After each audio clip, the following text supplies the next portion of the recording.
My name is Pastor Charles Edobo. Today, I will be talking on background check.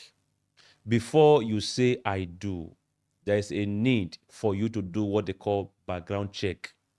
You know, every businessman, every wise businessman, before they can invest in any business, they do what they call business survey.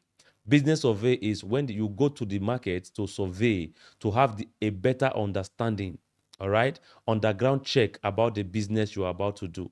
That will really help you to give you a clue of the kind of business you are about to enter.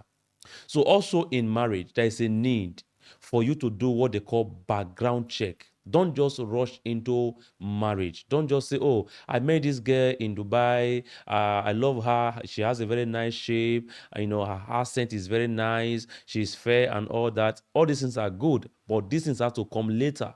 The same thing with the ladies. Don't just go ahead and marry somebody because you feel that the person has, a six pack, the person has some cash in his hands and all that. You must do what they call background check. All right. Now, let me give you an example.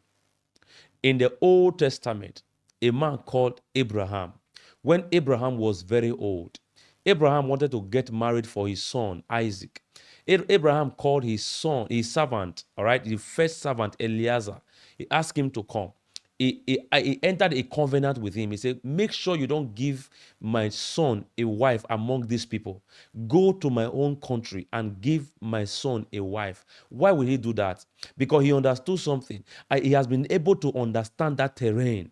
He has been able to understand that environment, knowing fully well that these guys are not marriageable. All right? It is not everyone that is marriageable.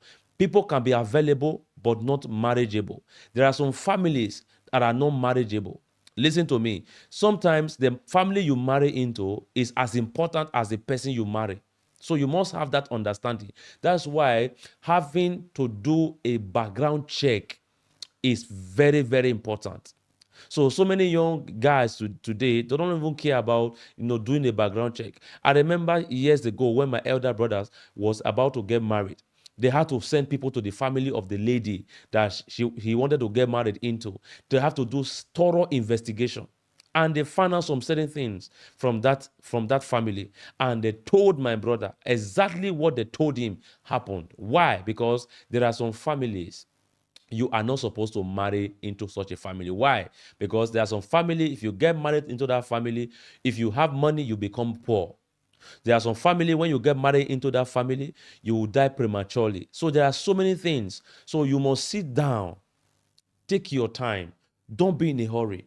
Investigate. Do a proper search of the family you are about to get yourself involved with. This is very important. But so many people don't even understand this. They'll say, oh, it doesn't matter. Anywhere you find love, you just go. It's not about love. When you are talking about marriage, love is the least thing you should consider. All right. I have a list of things you need to know before you say I do. All right. This is one of them. Background check is very, very important. Don't get married without going through the background that you are going to marry into. There are some people, believe me, today, they are suffering. They are struggling in their home. They are having problem in their marriages. Why? Because they fail to do what they call background check. So it's important that you understand what I'm trying to explain right now. It happens in the Bible. There were some tribes they were warned never to get married into.